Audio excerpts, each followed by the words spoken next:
Hello students, welcome to my new video, and today I am going to teach you Science of NCERT book class 10 CBSE board lesson number first of chemistry, that is chemical reaction and equation.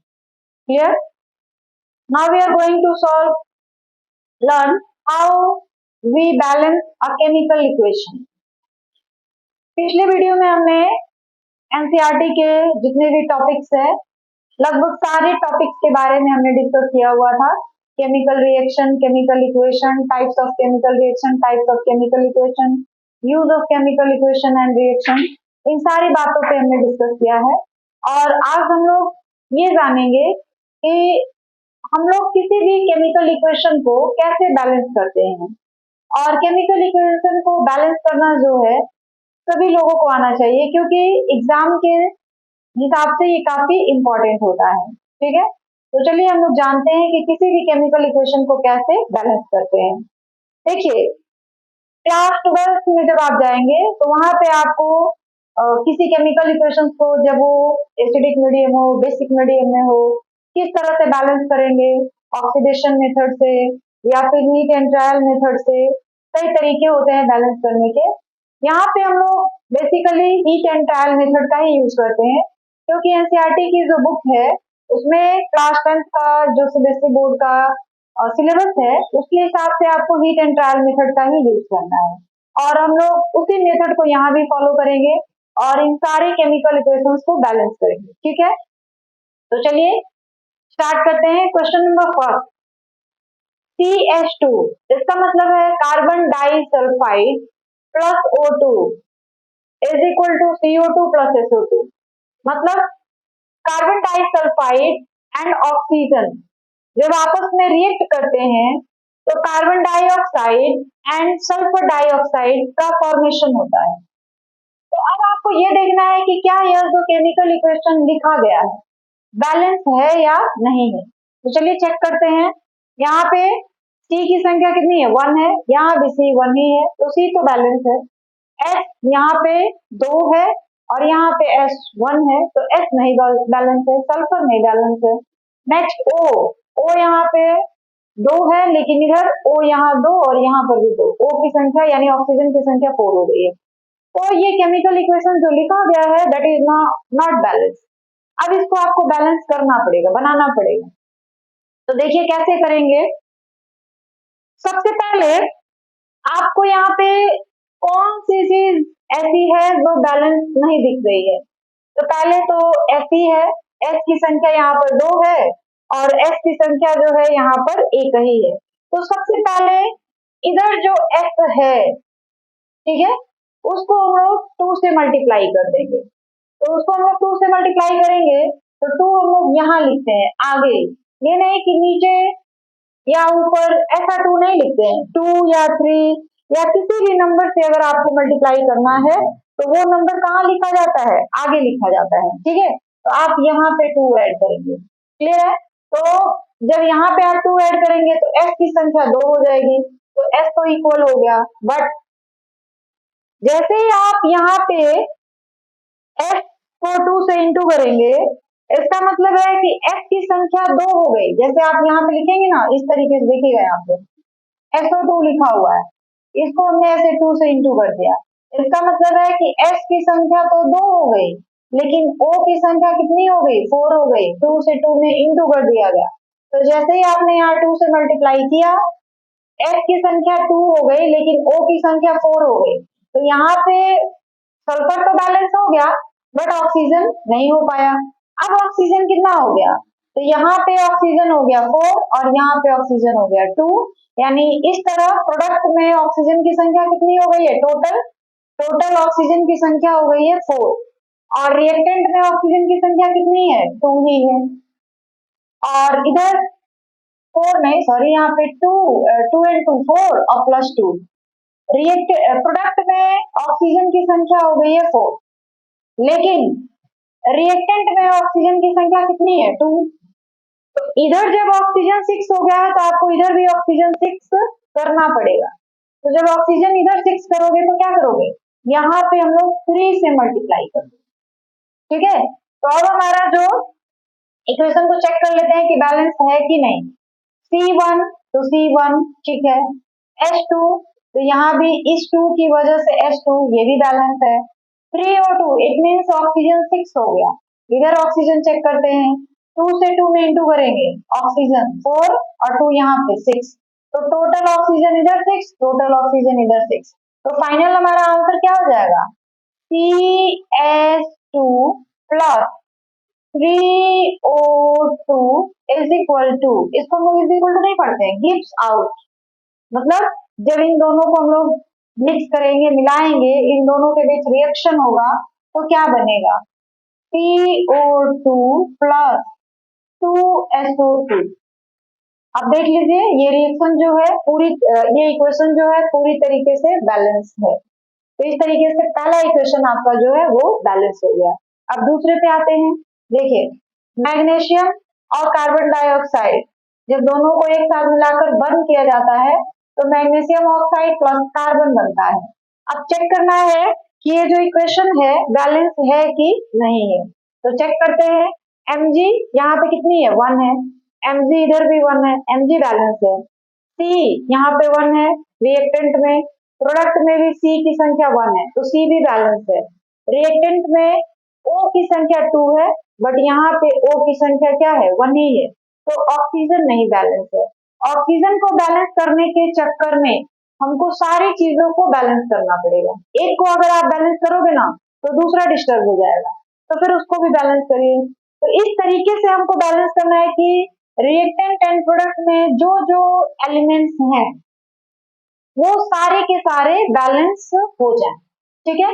तो हमको यहाँ पे क्या मिला equation number second में, कि सारी चीजें बैलेंस है बट केवल ऑक्सीजन को छोड़कर, ऑक्सीजन ही केवल बैलेंस नहीं है, तो ऑक्सीजन को ही बैलेंस करना पड़ेगा। तो देखिए कैसे करेंगे, यहाँ पे ऑक्सीजन की संख्या 2 है और यहाँ पे ऑक्सीजन एक ही है, तो हम लोग यहाँ पे 2 से इंटू कर देंगे। जैसे ही हमने वहां पे 2 से इंटू किया तो क्या हो जाएगा, MgO, यानी Mg की संख्या भी 2 हो गई और O की संख्या भी 2 हो गई। तो O रिएक्टेंट में 2 है, इधर भी 2 हो गया, लेकिन Mg भी 2 हो गया इधर, जैसे ही आप 2 से इंटू करोगे ना Mg की संख्या भी 2 हो जाएगी और इधर तो Mg 1 ही है, तो फिर Mg को भी 2 करना पड़ेगा, तो उसके लिए यहाँ पे हमको 2 से इंटू कर देंगे, ठीक है। अब हमारा जो फाइनल इक्वेशन होगा वो क्या हो जाएगा, 2 से इंटू करेंगे इसको तो 2Mg plus CO2 gives out, देखिए आगे यहाँ 2 से इंटू किया गया है, 2MgO प्लस C। अब फिर से थोड़ा चेक कर लीजिए, Mg2 इधर भी Mg2, C1 यहाँ भी C1, यहाँ O2, तो इसकी वजह से O भी 2 हो गया। रिएक्टेंट एंड प्रोडक्ट में जितने भी एलिमेंट्स हैं ऑल आर इक्वल, ठीक है, तो ये बैलेंस हो गया। नाउ क्वेश्चन नंबर थर्ड, तो क्वेश्चन नंबर थर्ड जो है इसमें देखिए क्या किया जा रहा है, क्या क्या चीजें बैलेंस है और क्या क्या चीजें नहीं बैलेंस है, पहले वो पता लगाते हैं। सीए की संख्या यहाँ कितनी है, 1 है, प्रोडक्ट में सीए की संख्या 1 है, ठीक है, सीए तो कैल्शियम जो है वो इक्वल है। उसके बाद आते हैं हम लोग कार्बन पे, यहाँ कार्बन की संख्या कितनी है, 2 है, इधर भी कार्बन की संख्या 2 है, कार्बन भी इक्वल है। अब आते हैं हाइड्रोजन पे, यहाँ हाइड्रोजन की संख्या 2 है रिएक्टेंट में और प्रोडक्ट में हाइड्रोजन की संख्या देखिए यहाँ पे इस होल ट्वाइस लिखा गया है ना, इसका मतलब है ऑक्सीजन भी 2 है और हाइड्रोजन भी 2 है, तो प्रोडक्ट में टोटल हाइड्रोजन कितने हो गए, 2 हाइड्रोजन यहाँ पे एंड 2 हाइड्रोजन यहाँ पे, तो हाइड्रोजन नहीं बैलेंस हो पा रहा है इसलिए इधर 2 ही है और इधर हाइड्रोजन कितने हो गए हैं, 4 हो गए हैं।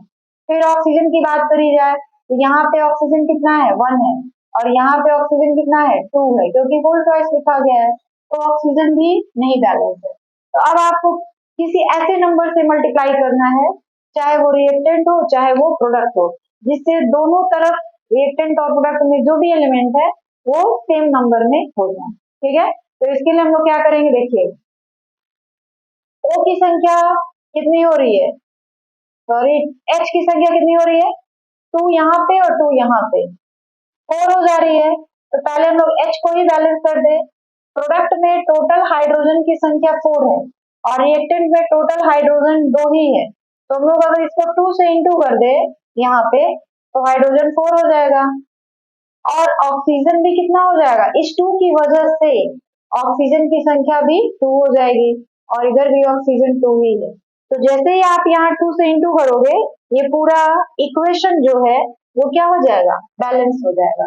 तो फाइनल इक्वेशन हम लोग क्या लिखेंगे, CaC2 प्लस यहाँ पे 2 से into 2H2O is equal to CaOH का होल ट्वाइस प्लस C2H2। फिर से एक बार चेक कर लीजिए कि ये बैलेंस हुआ कि नहीं। Ca 1 है, यहाँ भी 1 है, क्लियर है, C बैलेंस है, Ca बैलेंस है, C यहाँ 2 है, यहाँ भी C2 है, C भी बैलेंस है। हाइड्रोजन यहाँ 4 है, देखिए 2 यहाँ से 2 से इंटू कर देंगे, हाइड्रोजन 4, यहाँ पे हाइड्रोजन 2 और यहाँ पे हाइड्रोजन 2, तो हाइड्रोजन 4, प्रोडक्ट में हाइड्रोजन 4, रिएक्टेंट में भी हाइड्रोजन 4। इस 2 की वजह से ऑक्सीजन प्रोडक्ट में 2 हो गया, और इस 2 की वजह से ऑक्सीजन रिएक्टेंट में, 2 का मतलब है एसिड, H की संख्या 4 हो गई, O की संख्या 2 हो गई, तो अब ये सारी चीजें जो है क्या हो गई, इक्वल हो गई, यानी ये बैलेंस हो गया। क्वेश्चन नंबर 4 पे आते हैं। Ammonia plus O2 is equal to N2 plus H2O। तो देखिए N की संख्या इधर क्या है, 1 है, और इधर क्या है, 2 है, तो पहले तो N ही नहीं बैलेंस है, फिर H की संख्या इधर 3 है और इधर 2 है, तो H भी नहीं बैलेंस है। O की संख्या यहाँ 2 है और यहाँ पे 1 है, तो O भी नहीं बैलेंस। इसमें कोई भी एटम जो है वो बैलेंस नहीं है, तो आपको बैलेंस करना पड़ेगा। कैसे करोगे वो अब आपको सोचना है, थोड़ा सा दिमाग पे जोर डालिए कि किस तरह से आप इसको बैलेंस कर सकते हैं, ठीक है। तो चलिए क्या किया जाए, N2, N की संख्या 2 है यहाँ पे, अगर हम इधर 2 से इंटू कर दें तो हाइड्रोजन की संख्या 6 हो जाएगी, तो हाइड्रोजन की संख्या उधर 6 लाना पड़ेगा, तो हम लोग क्या कर देंगे, 3 से इंटू कर देंगे, तो 3 से इंटू करेंगे तो 3 हो जाएगा, तो फिर ऑक्सीजन 3 हो जाएगा, और इधर ऑक्सीजन 2 ही है, ये नहीं हो पाएगा। तो अब इसको क्या किया जाए, अगर हम नाइट्रोजन को इधर हम 4 से मल्टीप्लाई कर दे, अगर हम इधर नाइट्रोजन को 4 से करते हैं तो यहाँ पे हमने 4 लगा दिया, ठीक है, तो इधर भी नाइट्रोजन 4 होना चाहिए, तो हमने यहाँ पे 2 लगा दिया, नाइट्रोजन 4 हो गया। अब हाइड्रोजन की संख्या कितनी हो गई, 4 3 जा 12, हाइड्रोजन की संख्या 4 3 जा 12 हो जाएगी, तो इधर हाइड्रोजन को 12 करना है तो 6 से इंटू कर दीजिए, तो हाइड्रोजन की संख्या 12 हो गई। ऑक्सीजन की संख्या इस 6 की वजह से ऑक्सीजन की संख्या कितनी हो जाएगी, 6, तो इधर आपको 6 बनाना है तो यहाँ पे 3 से इंटू कर दीजिए, यहाँ पे हम लोग 3 से इंटू कर देंगे, तो हमारा जो फाइनल इक्वेशन है वो क्या बन जाएगा, देखिएगा 4NH3 plus 3O2 is equal to 2N2 plus 6H2O। देखिए अब सारी चीजें बैलेंस है, इधर देखिए नाइट्रोजन की संख्या 4 है, यहाँ भी नाइट्रोजन की संख्या 4 है, नाइट्रोजन बैलेंस है, हाइड्रोजन की संख्या 4 3 जा 12 है, यहाँ पे 6 2 जा 12, हाइड्रोजन की संख्या बैलेंस है। ऑक्सीजन की संख्या यहाँ पे 3 2 जा 6 है, यहाँ भी ऑक्सीजन की संख्या 6 है, तो ये इक्वेशन जो है आपका कंप्लीटली बैलेंस हो चुका है।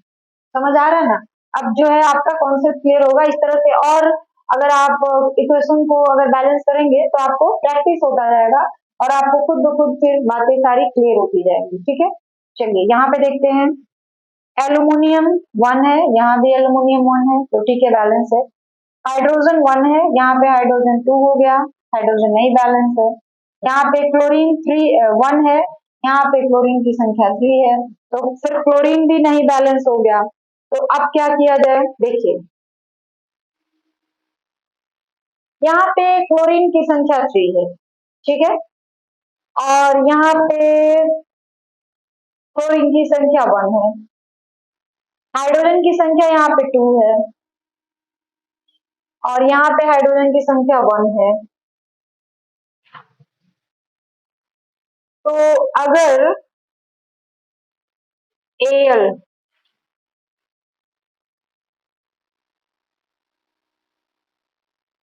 2 और 3, 2 और 3 का एलसीएम हो गया 6।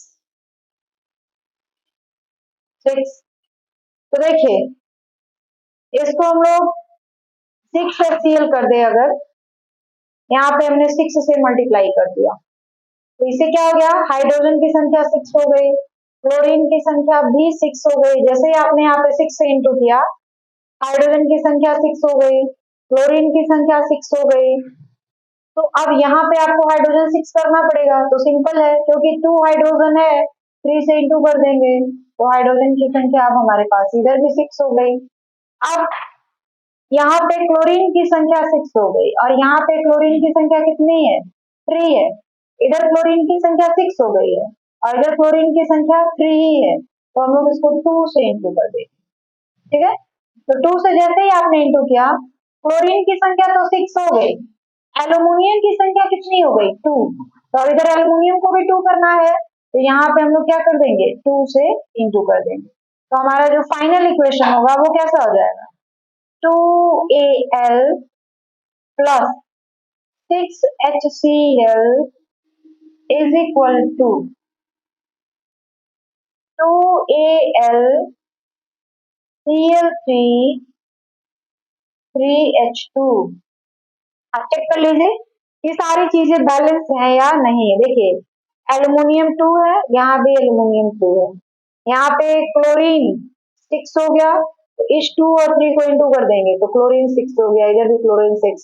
हाइड्रोजन 6 है तो इधर भी 3 और 2 को इंटू कर देंगे तो हाइड्रोजन 6 है, तो ये भी बैलेंस हो गया। अब क्वेश्चन नंबर 6 पे आते हैं। क्वेश्चन नंबर 6 क्या है, SO2 प्लस, SO2 का मतलब हो गया sulphur dioxide, H2S hydrogen sulphide, H2O water plus sulphur, balance करना है। तो यहाँ पे H2 है, 2 है, इधर भी H2 है, बैलेंस है। S की संख्या 1 है, इधर भी S की संख्या, नो इधर S2 हो जा रहा है, 1 और 1, S की संख्या कितनी हो गई, 2 हो गई, लेकिन इधर S की संख्या 1 ही है, H तो इक्वल है O की संख्या यहाँ पे 2 है और यहाँ पे 1 है। तो सबसे पहले जो कंपाउंड के फॉर्म में है ना, पहले हम लोग उसको बैलेंस करते हैं। ये तो अकेला है, इसको आप पहले छोड़ दीजिए, उसको लास्ट में बैलेंस करिएगा। पहले जो कंपाउंड के फॉर्म में है उसको हम लोग बैलेंस करते हैं। S यहाँ पे 2 हो जा रहा है और ऑक्सीजन इधर 1 है और इधर 2 है, तो ऑक्सीजन इधर 1 है और इधर 2 है, तो क्या किया जाए, पहले ऑक्सीजन को ही बराबर कर दिया जाए, इक्वल किया जाए। इधर 2 है इधर 1 है, तो हम लोग 2 से इंटू कर दिए इसको, यहाँ पे हम लोग ऐसे लिख रहे 2 से इंटू कर देंगे, तो हाइड्रोजन तो हो गया 4, ऑक्सीजन हो गया 2, ऑक्सीजन तो बैलेंस हो गया। ठीक है, हाइड्रोजन की संख्या कितनी हो गई, 4 हो गई, तो अब इधर भी हाइड्रोजन 4 करना है तो इसको हम लोग 2 से इंटू कर देंगे, हाइड्रोजन 4। सल्फर की संख्या कितनी हो गई, देखिए इस 2 की वजह से यह सल्फर 2 और यहाँ पे एक सल्फर 3 हो गया, तो ये तो अकेला है, 3 से इंटू कर दीजिए, तो हमारे पास इक्वेशन फाइनल वाला क्या आएगा, SO2 plus 2H2S is equal to 2H2O plus 3S। तो ये बैलेंस हो गया, चेक कर लीजिए। उसके बाद question number 7, hydrogen sulphide plus oxygen is equal two sulphur dioxide plus H2O। तो देखिए क्या क्या चीजें बैलेंस है और क्या क्या चीजें नहीं बैलेंस है। H की संख्या इधर 2 है, इधर भी 2 है, तो H तो बैलेंस है। S इधर 1 है सल्फर, इधर भी सल्फर 1 ही है, तो सल्फर भी बैलेंस है। O यहाँ पे 2 है और इधर O की संख्या 3 है, तो यहाँ पे क्या किया जाए कि दोनों तरफ जो है सारे एलिमेंट एक दूसरे के इक्वल हो जाए। तो सबसे पहले जो कंपाउंड में है हम लोग उसको इक्वल करेंगे, O को अभी आप छोड़ दीजिए, O को लास्ट में बैलेंस करा जाएगा क्योंकि ये अकेले है, जो कंपाउंड के फॉर्म में है उसको हम लोग इक्वल करते हैं। तो H2 इधर है, H2 इधर भी है। S S की संख्या इधर 1 है, इधर भी 1 है। O की संख्या थोड़ी सी डिस्टर्ब है, यहाँ पे O की संख्या 3 हो जा रही है, उधर O की संख्या 2 ही रह जा रही है। तो इसके लिए हम लोग क्या करें, अगर हम यहाँ 2 से मल्टीप्लाई कर दें,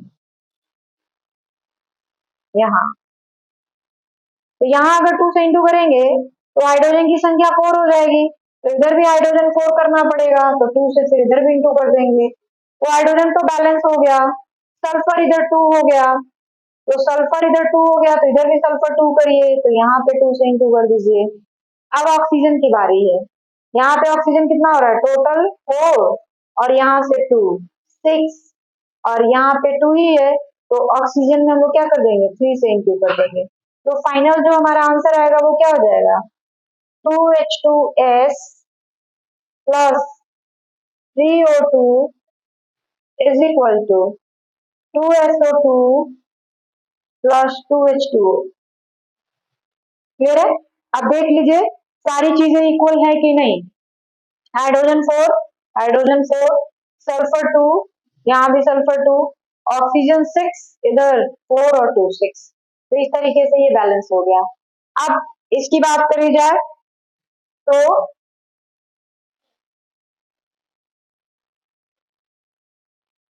एल्युमिनियम हाइड्रोक्साइड को जब हीट किया जाता है, एल्युमिनियम ऑक्साइड प्लस वाटर बनता है। अब देखना ये है कि ये बैलेंस है कि नहीं। Al की संख्या इधर 1 है और इधर Al की संख्या 2 है, ठीक है, तो बैलेंस तो है नहीं। इधर हाइड्रोजन की संख्या 3 है और इधर हाइड्रोजन की संख्या 2 ही है, तो हाइड्रोजन भी नहीं बैलेंस है। O की संख्या इधर 3 है और इधर 3 एंड 1 4 है, तो ये बैलेंस तो नहीं है। तो हम लोग क्या करेंगे, देखिए पहले तो सबसे लास्ट में जो एलिमेंट होता है उसको बैलेंस करते हैं और वाटर को। जो पहले चीजें हैं वाटर और एलिमेंट को छोड़कर बाकी चीजें जो होती हैं कंपाउंड के फॉर्म में जो होती हैं उसको हम लोग पहले बैलेंस कर लेते हैं, लास्ट में हम लोग वाटर को और जो एलिमेंट होता है उसको बैलेंस करते हैं। तो हमारे पास ये वाटर है, उसको हम लोग लास्ट में करेंगे, पहले इसको बैलेंस बनाते हैं। यहाँ पे एल्यूमिनियम की संख्या 2 है, तो इधर भी 2 करना पड़ेगा, तो उसके लिए हमने यहाँ पे क्या किया, 2 से इंटू कर दिया। तो जैसे ही हमने 2 से इंटू किया क्या हो गया, हमारे पास एल्यूमिनियम 2 हो गया, हाइड्रोजन 6 हो गया, ऑक्सीजन भी 6 हो गया। इधर भी वो सारी चीजें आनी चाहिए, तो इधर ये सारी चीजें लाने के लिए हम लोग क्या करेंगे, देखिए एल्यूमिनियम 2, हाइड्रोजन 6 और ऑक्सीजन भी 6, तो इधर क्या किया जाए, हाइड्रोजन इसकी वजह से 6 हो रहा है, तो हम लोग यहाँ पे 3 से इंटू कर देंगे, हाइड्रोजन 6 हो जाएगा। और जैसे ही हाइड्रोजन 6 होगा ऑक्सीजन 3 हो जाएगा और यहाँ पे ऑक्सीजन 3 हो जाएगा, तो टोटल ऑक्सीजन कितने हो गए, 6। तो अब ये बैलेंस हो गया है, देख लीजिए 2AlOH का होल थ्राइस हीट किया गया, Al2O3 प्लस 3H2O। देख लीजिए एल्यूमिनियम 2, इधर भी एल्यूमिनियम 2, इधर ऑक्सीजन 6, इधर भी ऑक्सीजन 3 और फिर 6, हाइड्रोजन 6 बैलेंस, ठीक है। अब क्वेश्चन नंबर 9 पे आते हैं। तो क्वेश्चन नंबर 9 में क्या है, barium chloride plus aluminium sulphate is equal to aluminium trichloride plus barium sulphate. तो इसको कैसे बैलेंस किया जाए, सबसे पहले SO4 यानी जो सल्फेट है उसकी संख्या यहाँ पे 3 है और यहाँ पे जो सल्फेट है उसकी संख्या 1 है, तो पहले हम लोग सल्फेट को ही इक्वल कर दे। देखिए यहाँ पे SO4 यानी इसको हम लोग सल्फेट पढ़ते हैं, तो सल्फेट की संख्या 3 है और इधर सल्फेट की संख्या 1 है, तो सल्फेट को बैलेंस करने के लिए क्या करना पड़ेगा, यहाँ हमको 3 से मल्टीप्लाई करना पड़ेगा, ठीक है। तो सल्फेट तो 3 हो गया, उसकी वजह से सल्फेट का बैलेंस हो गया, बेरियम 3 हो गया, तो इधर 3 से इंटू कर दीजिए। जैसे ही आपने 3 से इंटू किया बेरियम 3 हो गया, बट क्लोरीन जो है उसकी संख्या 6 हो गई, तो क्लोरीन की संख्या 6 हो गई तो हम लोग जो क्लोरीन वाला टर्म है इधर, उसकी संख्या तो 3 पहले से है, 2 से इंटू कर दें तो क्लोरीन की संख्या भी 2 हो जाएगी, एल्यूमिनियम की संख्या 2 हो जाएगी, और इधर भी एल्यूमिनियम की संख्या 2 पहले से है। तो अब हमारा जो फाइनल इक्वेशन बनेगा वो क्या बन जाएगा, 3BaCl2 प्लस Al2SO4 का whole thrice equal to 2AlCl3 plus 3BaSO4, ये बैलेंस है, ठीक है। Now question number last and that is question number 10, lead nitrate plus ferrous sulphate is equal to ferrous nitrate plus lead sulphate. यहाँ पे nitrate की संख्या कितनी है, 2 है, और यहाँ पे नाइट्रेट की संख्या 3 है, यहाँ पे सल्फेट की संख्या 3 है, और यहाँ पे सल्फेट की संख्या 1 है। तो सबसे पहले हम लोग सल्फेट को ही बैलेंस कर दें, क्योंकि यहाँ देखिए रिएक्टेंट में सल्फेट की संख्या 3 है और प्रोडक्ट में सल्फेट की संख्या 1 है। तो अगर हम सल्फेट को इक्वल करना चाहते हैं तो यहाँ 3 से इंटू करना पड़ेगा हमको, ठीक है। तो 3 से इंटू करेंगे तो 3 से आपने जैसे ही इंटू किया, पीवी की संख्या यानी लेड की संख्या 3 हो जाएगी, और SO4 यानी सल्फेट की संख्या भी 3 हो जाएगी। तो अब जो लेड है पीबी, उसको भी तो इधर 3 करना पड़ेगा, तो उसको 3 करने के लिए क्या करना पड़ेगा, हमको यहाँ 3 से इंटू करना पड़ेगा। अब देखिए क्या हो गया, जैसे ही आपने यहाँ 3 से इंटू किया, जो नाइट्रेट है, नाइट्रेट की संख्या कितनी हो जाएगी, 6 हो जाएगी। इट मीन्स इधर भी नाइट्रेट 6 होना चाहिए, तो उसके लिए हम लोग क्या करेंगे, 6 लाने के लिए, यहाँ पे 3 तो पहले से ही, 6 लाने के लिए 2 से इंटू कर देंगे, तो Fe2 हो गया। अब Fe को इक्वल करने के लिए यहाँ पे 2 से इंटू। अब हमारा फाइनल आंसर क्या हो जाएगा, 3PbNO3 whole twice 2FeSO4 whole twice 2FeNO3 whole twice plus 3PbSO4। देख लीजिए Pb3 है तो इधर भी Pb3 है, 3 इंटू 2, NO3 की संख्या 6 है, इधर NO की संख्या 2 इंटू 3 6 है, बैलेंस है। Fe की संख्या 2, तो इधर भी Fe की संख्या 2, ये भी बैलेंस है। इस 2 की वजह से SO4 की संख्या 6, तो यहाँ भी SO4 की संख्या 6 हो जा रही है, और इधर SO4 की संख्या, अच्छा हाँ, जैसे ही आपने यहाँ पे 3 से इंटू किया है ना, तो SO4 की संख्या जो है वो SO4 की संख्या भी 3 हो गई। तो अब इस तरीके से सारी चीजें जो है आपकी बैलेंस हो जा रही हैं। SO4 का होल साइज, फिर NO3,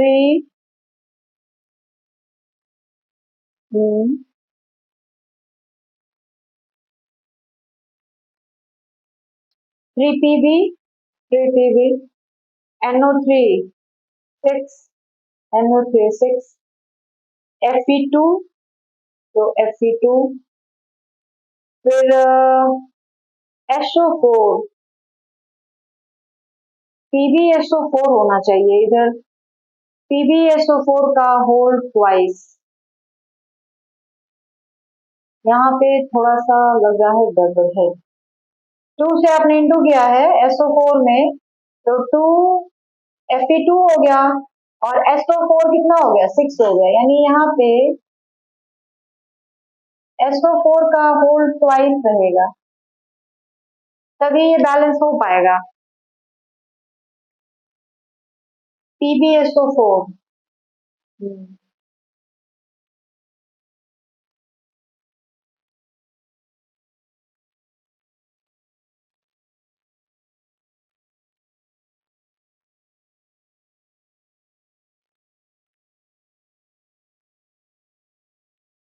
थ्री से इंटू करेंगे तो SO4 3, SO4 3, नो, यस, अब सही है। 3Pb, तो 3Pb हो गया, NO3 की संख्या 3 और 2 6 हो गया, तो Fe2 हो गया, तो Fe की वजह से SO4 की संख्या जो है 6 हो गई, तो फिर वहां पे SO4 की संख्या 6 नहीं हो रही है, ये चीज थोड़ा सा डिस्टर्ब हो जा रहा है।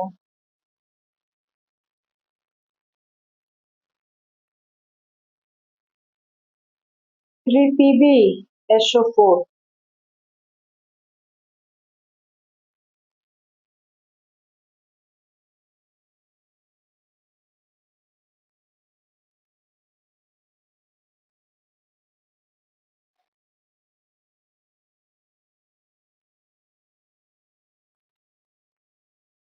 NO3 क्वेश्चन सही है कि नहीं?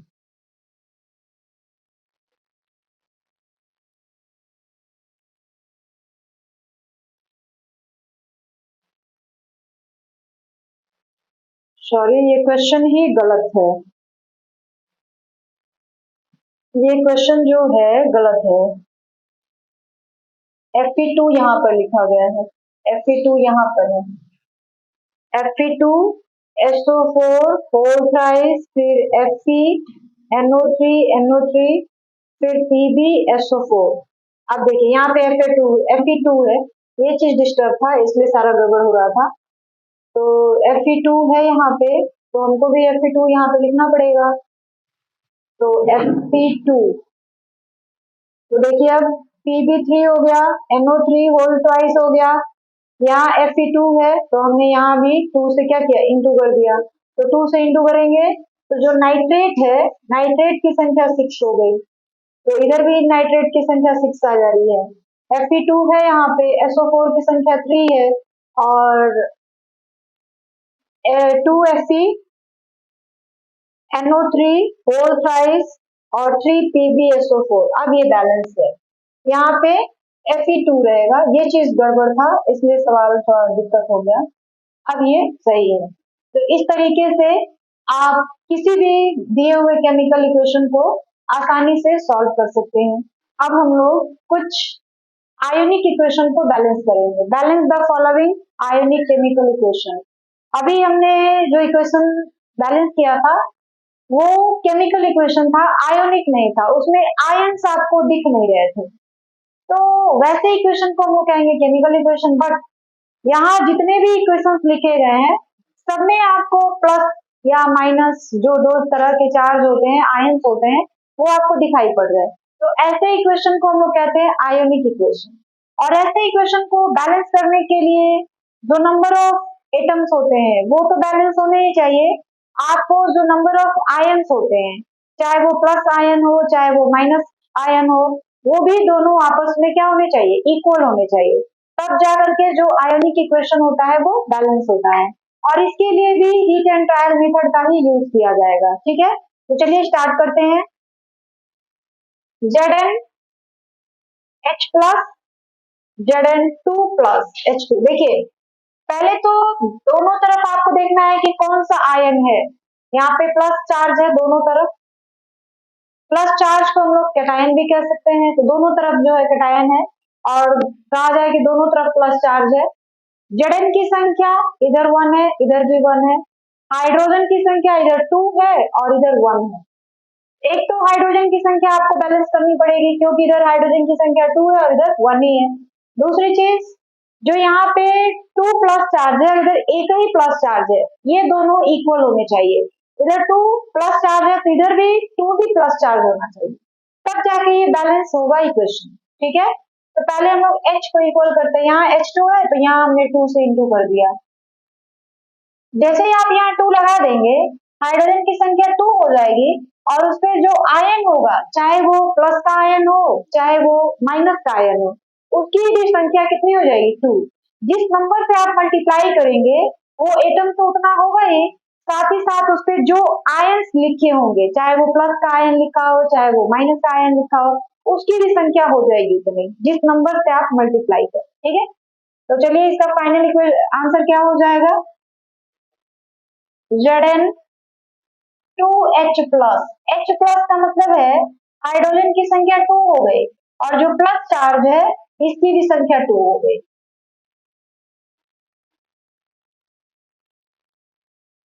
तो देख लीजिए, नंबर ऑफ एटम्स तो सेम होने ही चाहिए, नंबर ऑफ मॉलिक्यूल्स तो सेम होने ही चाहिए, नंबर ऑफ चार्ज जो है वो भी इक्वल होने चाहिए। Zn 1 है, Zn 1 है, यहाँ पे हाइड्रोजन 2 है, यहाँ भी हाइड्रोजन 2 है, यहाँ पे 2 प्लस चार्ज है और यहाँ भी 2 प्लस चार्ज है। अब ये मायने नहीं रखता है कि प्लस चार्ज किसके ऊपर है, क्योंकि इधर देखिए Zn के ऊपर 2 प्लस चार्ज है, इधर हाइड्रोजन के ऊपर 2 प्लस चार्ज है। तो अगर इस तरह हम देखें तो इधर Zn के ऊपर 2 प्लस चार्ज है तो इधर भी Zn के ऊपर 2 प्लस चार्ज होने चाहिए। नहीं, ऐसा नहीं करना है। आपको बस ये देखना है कि रिएक्टेंट में कितने प्लस चार्ज है, कितने माइनस चार्ज है, और प्रोडक्ट में कितने प्लस चार्ज और कितने माइनस चार्ज है। दोनों की संख्या आपस में इक्वल होनी चाहिए, चाहे वो किसी भी एलिमेंट के ऊपर रहे। ये मायने नहीं रखता है। मायने ये रखता है कि एक तो number of atoms, number of molecules बराबर होने चाहिए, दूसरी चीज नंबर ऑफ आयन्स इक्वल होने चाहिए, चाहे वो प्लस आयन हो चाहे वो माइनस आयन। प्रोडक्ट में जितने हैं रिएक्टेंट में उतने ही होने चाहिए। ये जरूरी नहीं है कि इधर हाइड्रोजन के ऊपर प्लस चार्ज है तो इधर भी हाइड्रोजन के ऊपर प्लस चार्ज रहना चाहिए। ये मायने नहीं रखता है।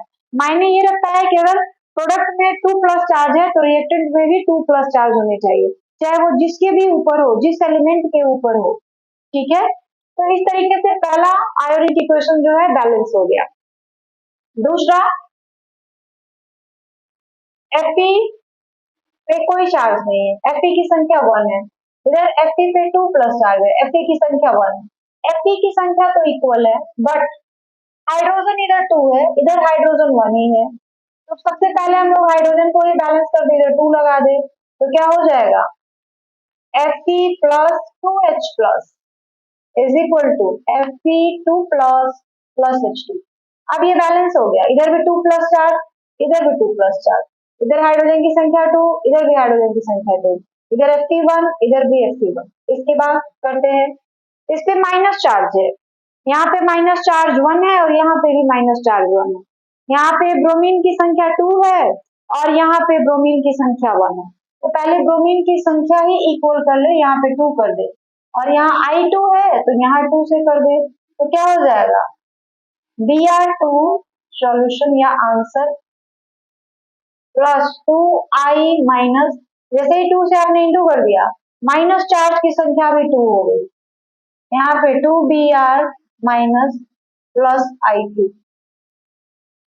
तो ये हो गया, देखिए 2 माइनस चार्ज इधर है, 2 माइनस चार्ज इधर है, इधर ब्रोमीन की संख्या 2 है, इधर भी ब्रोमीन की संख्या 2 है, इधर आयोडीन की संख्या 2 है, इधर भी आयोडीन की संख्या 2 है।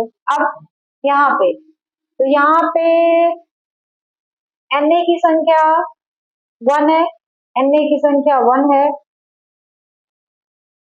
फिर यहाँ पे प्लस चार्ज 1 है, यहाँ पे भी प्लस चार्ज 1 है, बट हाइड्रोजन की संख्या इक्वल नहीं है।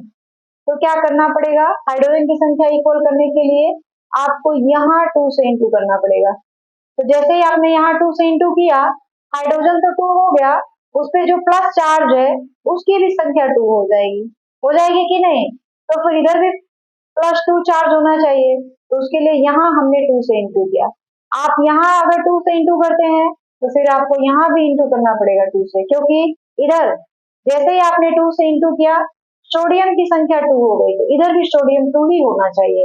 तो फिर हमारा आंसर क्या हो जाएगा, 2Na plus 2H plus is equal to 2Na plus plus H2।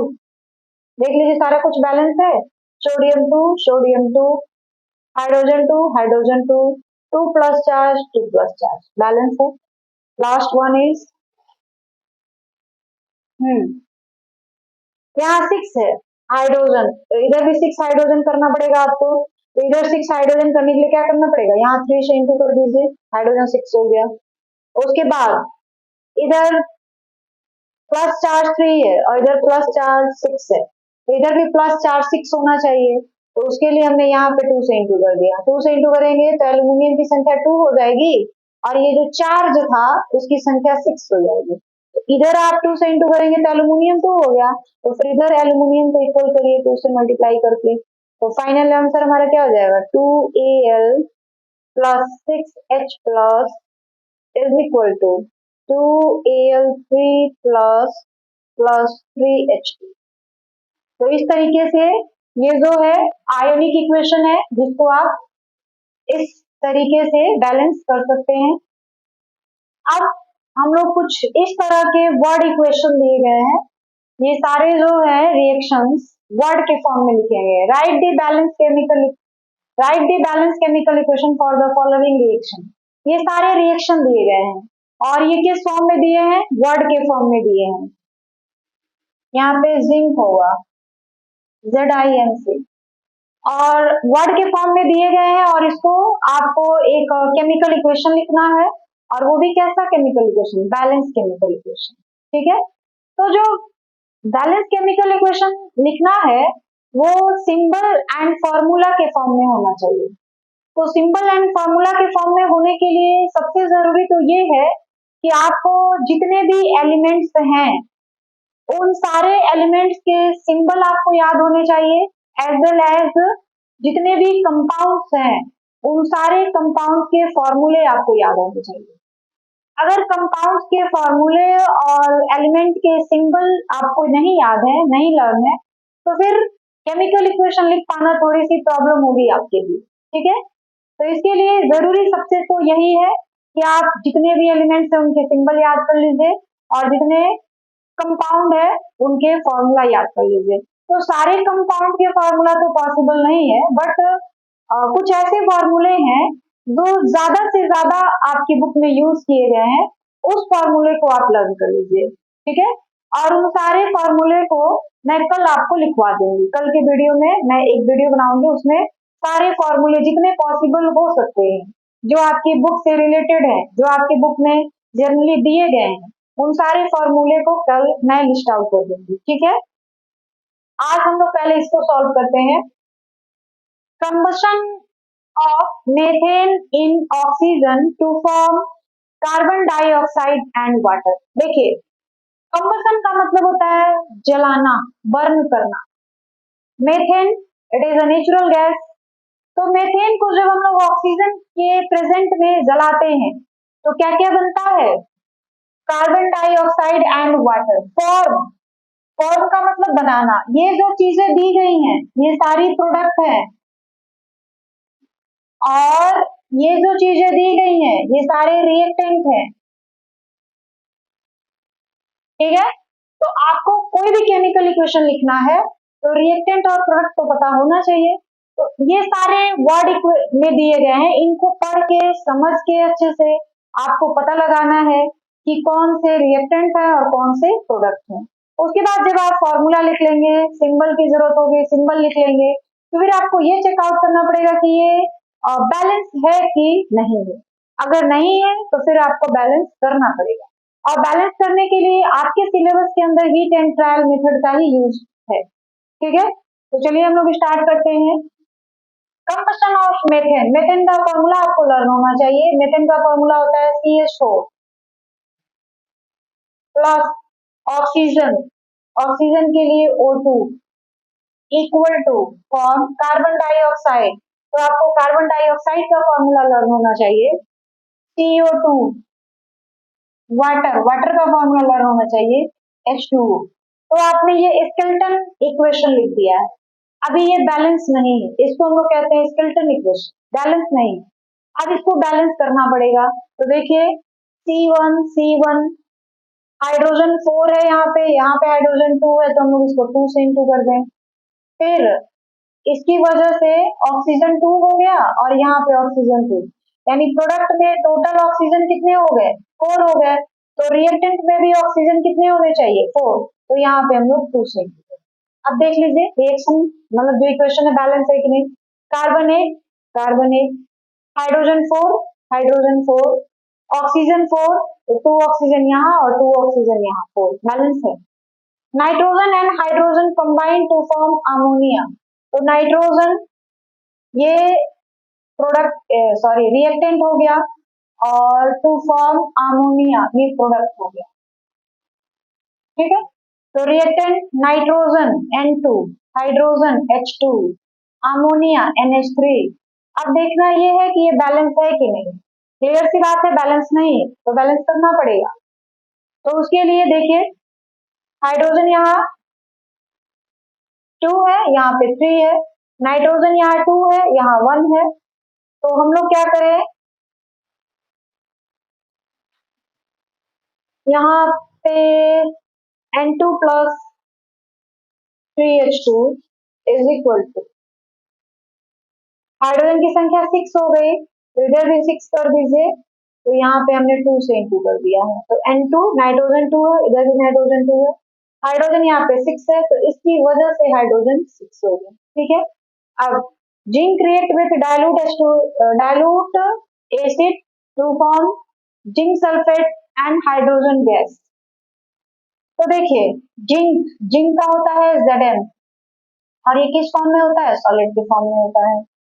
React with dilute acid, अब डाइल्यूट एसिड की बात करी जा रही है, तो एसिड वैसे बेसिकली जो मिनरल्स एसिड होते हैं 3 होते हैं, एक होता है सल्फ्यूरिक एसिड, एक होता है हाइड्रोक्लोरिक एसिड, और एक होता है नाइट्रिक एसिड। ठीक है, तो आप कौन सा एसिड लेंगे, कोई भी एसिड लेंगे तो यही प्रोडक्ट जो होगा, अभी जिंक सल्फेट है और हाइड्रोजन गैस है, हाइड्रोजन गैस तो फिक्स है कि बनेगा किसी भी एसिड के साथ रिएक्शन करवाओगे तो, लेकिन जिंक सल्फेट ये मतलब ये है कि आप डाइल्यूट एसिड जो लिखा है वहां पे कौन सा एसिड लेंगे, सल्फ्यूरिक एसिड लेंगे, तभी तो सल्फ्यूरिक एसिड लेंगे तो जिंक सल्फेट का फॉर्मेशन हो पाएगा।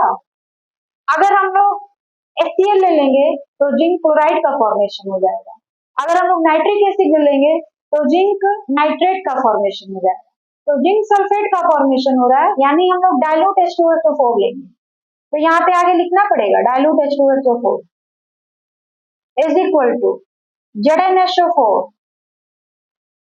ये एक्वश होता है, एक्वश प्लस H2, देख लीजिए कि बैलेंस है कि नहीं, Zn1 SO4 1 SO4 1 H2 2 और H2, क्लियर है, बैलेंस है। किसी बच्चे ने इस पे कमेंट किया हुआ था कि मैम डाइल्यूट क्या होता है और एक्वस क्या होता है, तो यहाँ पे वो चीज हम क्लियर कर दे रहे हैं, अगर आप हमारी वीडियो देख रहे हैं तो इसको अच्छे से समझ जाइएगा। एसिड जो होते हैं वो 2 तरह के होते हैं, जब आप एसिड बेस एंड साल्ट पढ़ोगे ना उसमें और ज्यादा क्लियर हो जाएगा।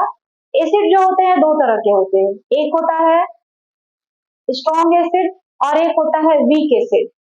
स्ट्रॉन्ग एसिड को हम लोग मिनरल एसिड भी कहते हैं और वीक एसिड को हम लोग ऑर्गेनिक एसिड भी कहते हैं। ठीक है, तो स्ट्रॉन्ग एसिड जो होते हैं उसको कॉन्क एसिड भी कहा जाता है, कंसंट्रेटेड एसिड। कंसंट्रेटेड एसिड का मतलब हो गया कि उसमें वाटर बिल्कुल नहीं है, बिल्कुल वो प्योर फॉर्म में है, जो भी एसिड है उसमें वाटर बिल्कुल प्रेजेंट नहीं है, वाटर जो है एब्सेंट है उसमें, बिल्कुल वो प्योर एसिड है। और डाइल्यूट का मतलब हो गया कि उसमें आप वाटर को ऐड किए हुए हो, डाइल्यूट का मतलब यही होता है कि जो एसिड है उसमें कुछ ना कुछ अमाउंट वाटर की है, आगे बात समझ में। डाइल्यूट का मतलब यही होता है कि जो एसिड आपको दिया गया है उसमें कुछ ना कुछ अमाउंट वाटर की भी है, प्योर एसिड नहीं है वो। अगर वो प्योर एसिड होता तो उसको हम लोग कॉन्क एसिड बोलते या कंसंट्रेटेड एसिड बोलते। डाइल्यूट है मतलब उसमें वाटर प्रेजेंट है, कुछ ना कुछ अमाउंट वाटर की भी है, आगे बात समझ में। डाइल्यूट क्या है और कंसंट्रेटेड क्या है, डाइल्यूट एसिड मींस जो एसिड है उसमें कुछ अमाउंट वाटर की भी है, और कंसंट्रेटेड एसिड मतलब जो एसिड है उसमें वाटर बिल्कुल भी नहीं है, वो एसिड बिल्कुल प्योर फॉर्म में। आ रही बात समझ में आपको, तो ये डाइल्यूट एसिड हो गया और कंसंट्रेटेड एसिड हो गया। कभी कभी एसिड को डाइल्यूट बनाना पड़ता है अपने यूज के लिए, अपने फायदे के लिए, तो उसमें हम लोग क्या करते हैं कि पहले एक टेस्ट ट्यूब में या एक बीकर में वाटर ले लेते हैं और उसमें एक एक बूंद 2-2 बूंद ड्रॉप वाइज हम लोग उसमें एसिड डालते हैं, तो वो एसिड जो होता है उसको हम लोग डाइल्यूट बनाते हैं। और जो भी एसिड को डाइल्यूट बनाया जाता है वहां पे एक्सोथर्मिक रिएक्शन होता है, मतलब जब आप एसिड में वाटर को ऐड करते हैं तो वहां पे हीट जो होता है बाहर निकलता है, इसीलिए कहा जाता है कि जब भी आप लैब में प्रैक्टिकल करने जाएं वहां पे जब आपको एसिड को डाइल्यूट बनाना हो, कंसंट्रेटेड एसिड दिया हुआ है, कंसंट्रेटेड कंसंट्रेटेड एसिड जो होता है उसकी हमेशा ये पहचान होती है कि जो बॉटल होता है वो गर्म होता है और उसको छुओगे ना तो गर्म महसूस होगा, और उसका जब कैप हटाओगे तो उसमें से कुछ फ्यूम्स जैसा धुआं जैसा निकलता रहेगा। इसका मतलब है वो क्या है, बिल्कुल प्योर एसिड है, कंसंट्रेटेड एसिड है। और उसको आप अपने यूज के लिए जब लैब में जाते हैं तो हम लोग जनरली कंसंट्रेटेड एसिड का यूज नहीं करते हैं, डाइल्यूट एसिड का यूज करते हैं, क्योंकि जो कंसंट्रेटेड एसिड होते हैं वो काफी हार्मफुल होते हैं, कहीं आपके शरीर पे, कहीं आपके कपड़े पे या किसी और जगह अगर गिर जाता है तो आपका शरीर जल सकता है, कपड़े जल सकते हैं।